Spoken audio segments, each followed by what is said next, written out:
De lobby à Zoak équipe donc ils allaient na moins difficulté bandimari te que tous à qualifier à ça l'équipe naé a ebi ce qu'il veut un souci plus c'est ça qui est locaux bazala été joueurs locaux à part gardien bon en même temps on est à ce problème il y a championnat nabiso c'est ça yango tozo bundé là tozo bunda po tozo sabale nabiso na haut niveau par rapport à fédération puis tozo na bateau et ngape na cause à parmi bateau bazo bunda po tokota na fédération Potozong sa balle nabiso puisque balle nabiso ekufi il faut honnête et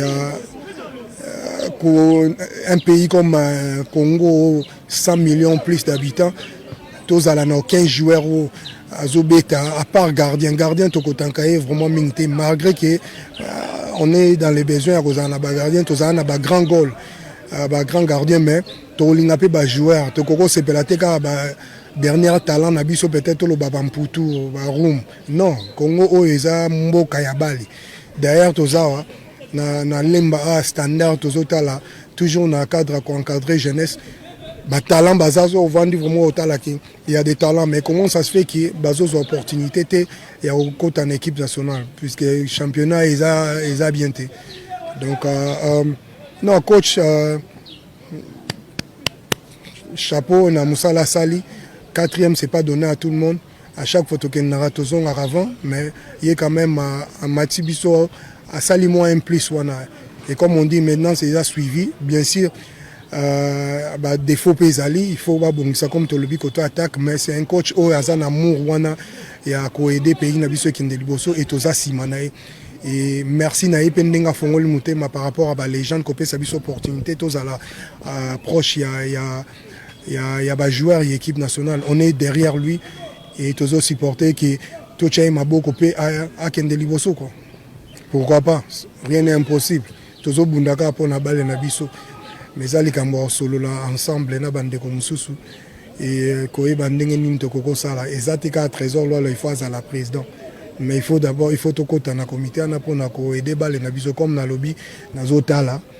La caméra qui balle Nabiso pour moi opinion dans balle Nabiso Koufi ça fait mal oui ça fait sengo que tout le monde est balle Nabiso baki liboso babimi 4e mais ça fait mal il y a romona qui ata joueur moko local moko te azala ki wana il bazate donc ngantor na banorbe te plus ba locaux qui ba professionnel tous on a besoin ya ba loi ba nonda ba room ba biscotte ba mputu ba lofo ya lobby et vous avez la makasi nanda donc il faut to banda produit ba joueur na biso ba jeune na biso pour ba kende liboso et nena lobby que pourquoi pas rien n'est impossible binona na bakamuna lobela ya mais surtout que vraiment na simotozongi ming ba jeune frère nanga ba loba vraiment so baza honnête Youssouf na ko ke na bino ba liste est long tout ça là déjà Moussala na ambassadeur sans que ba nommer biso donc déjà déjà on a déjà en Angleterre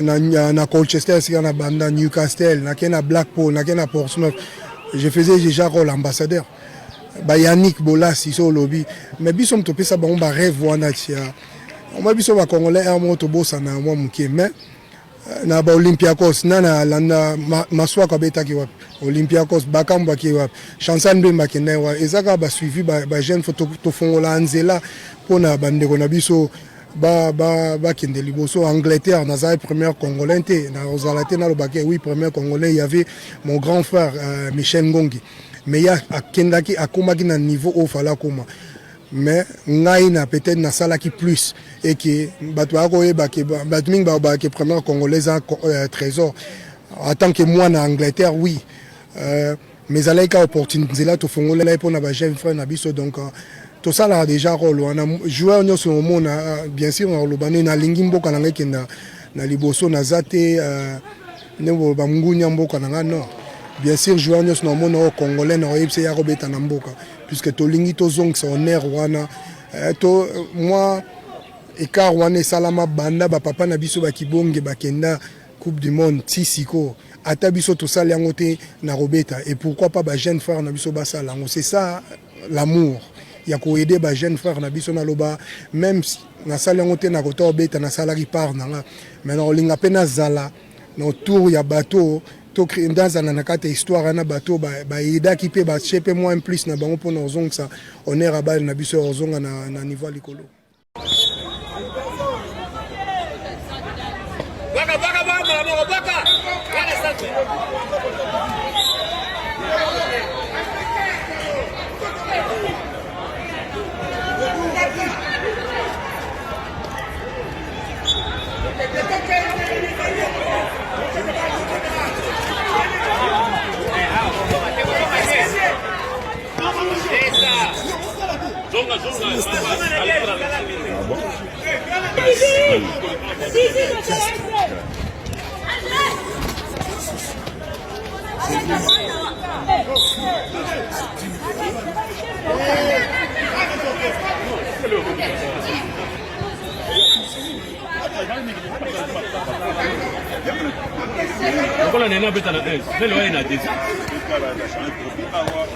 Tournez, c'est ça.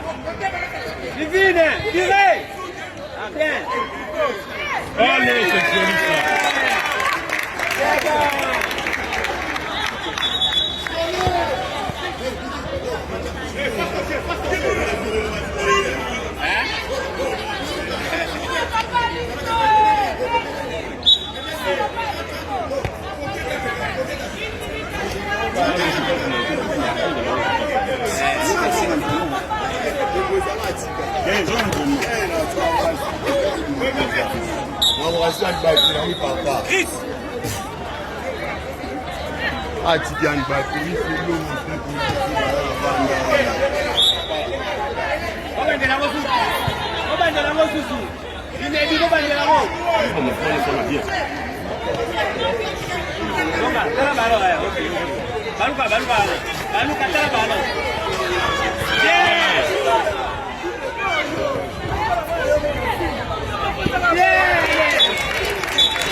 Divine, on m'a commencé à arrêter, on a la balle, on est au piano. Et on s'arrête pour ta.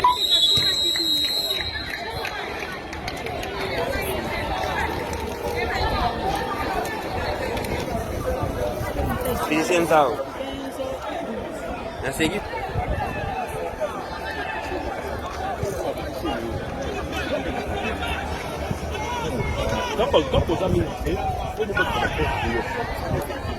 Kwa kwa na mtoni balibana te ochaka na desastre kuna akota mwa kama yeye akotaka kumsaidia hapo na narie ni hapo kwa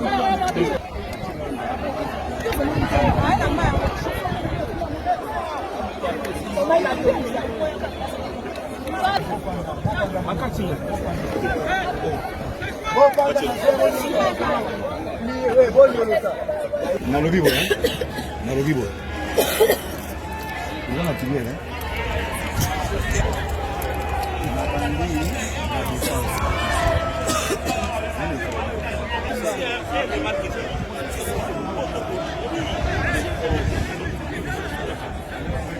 Des moments d'exhibition et de démonstration par des enfants d'école de rugby et athlètes de toutes les catégories et versions ont eu lieu juste après le coup d'envoi du festival de rugby donné concomitamment par le ministre des Sports et Loisirs François-Claude Kaboulou Kaboulou et l'ambassadeur du Royaume-Uni Alison King. À l'embout de ce festival, qui représente une lueur d'espoir pour l'avenir et le développement de cette discipline, le patron des sports en RDC appuie des initiatives parallèles qui vont dans le sens de promouvoir le discours prôné par le chef de l'État, Félix-Antoine Tshisekedi Tshilombo, sur une masculinité positive de plus en plus concrète et la construction des infrastructures sportives. Je suis encore très très fier de votre présence. Et mine de rien, votre présence est un stimulant. Les enfants vous ont vu et ils se sont dit, ah quand même, on a de l'appui. Et avec l'engouement que va susciter la construction de ce stade, franchement, il y aura des merveilles dans notre pays. C'est un pays plein de talents. Et vous avez vu que le président Félix Tshisekedi Tshilombo, quand on a fait les Jeux de la francophonie, il a dit que rien ne peut être négligé. Et dans sa vision, pour son deuxième mandat, il y a cette volonté de construction, de réhabiliter d'abord les infrastructures dans un programme de 145 territoires. À travers le pays, il y a des infrastructures qui seront réhabilitées, il y a d'autres qui seront construites. Partenaire du gouvernement dans le projet englobant aussi le rugby féminin, Florence Doise-Bonnet de l'Agence française de développement s'est réjouie de l'initiative hautement louable du ministère des Sports qui corrobore grandement avec les ambitions de l'AFD, à savoir la construction de 5 stades dans 4 communes de Kinshasa d'ici octobre prochain, dont celui du rugby qui sortira des terres de Kinkole. L'objectif, il est de pouvoir travailler réellement ensemble, c'est déjà le cas, l'équipe est constituée pour l'ensemble des infrastructures qui seront mises en œuvre et c'est des infrastructures qui seront dans différents quartiers de la ville de Kinshasa et pour une ville aussi congestionnée que Kinshasa, c'est important quand on parle d'accessibilité au sport pour tous. Il faut que ça puisse se faire dans différents quartiers, c'est pourquoi ce projet d'infrastructure aura notamment 2 infrastructures importantes à l'Ansélé, notamment celle pour le rugby et pour les femmes en termes de rugby, mais pas que.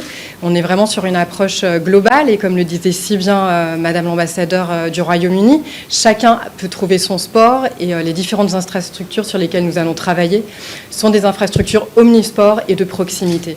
Revenant sur l'importance de ces festivals, Amédée Monsini Mbakala, vice-président de la fédération, a remercié de passage le ministre des Sports et les partenaires présents sur qui la FECO Rugby compte pour la promotion de la discipline en RDC. C'est une grande joie pour nous les amateurs du rugby parce qu'on a un problème d'infrastructure, c'est vrai, mais quand l'AFD et l'appui du gouvernement de la République peuvent travailler pour que nous puissions avoir des infrastructures viables, cela nous va vraiment droit au cœur. Il s'y est de signaler que grâce à l'implication du ministère des Sports, ce festival a été honoré par la présence de plusieurs personnalités et partenaires, de quoi prouver suffisamment que ce ministère se veut réellement omnisport ou mieux, pluridisciplinaire. I just want to give an update on the condition of Mr. Rainford Calabar, who is currently admitted at our University Teaching Hospital at Wien. The man has improved and is responding very well to treatment.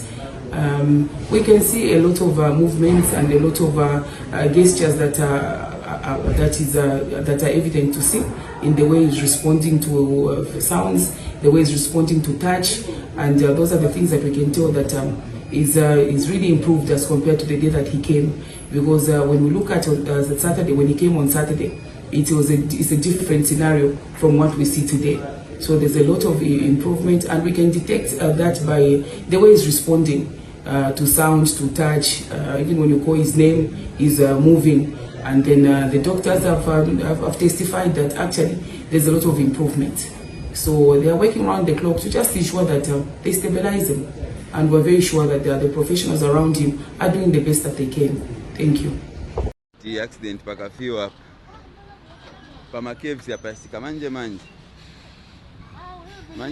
so hapa ndiye pia chiko chitika accident hapa benzi ndio ngena mutani mutiraki ya Mount Meru manje so hapa ya asita mkazi yo asita afa mkazi mkati ya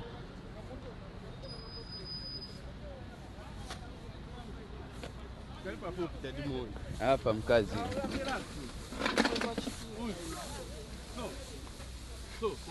afelati mkazi mkazi afelati mkazi manje so hapa afelati mkazi accident manje so hapa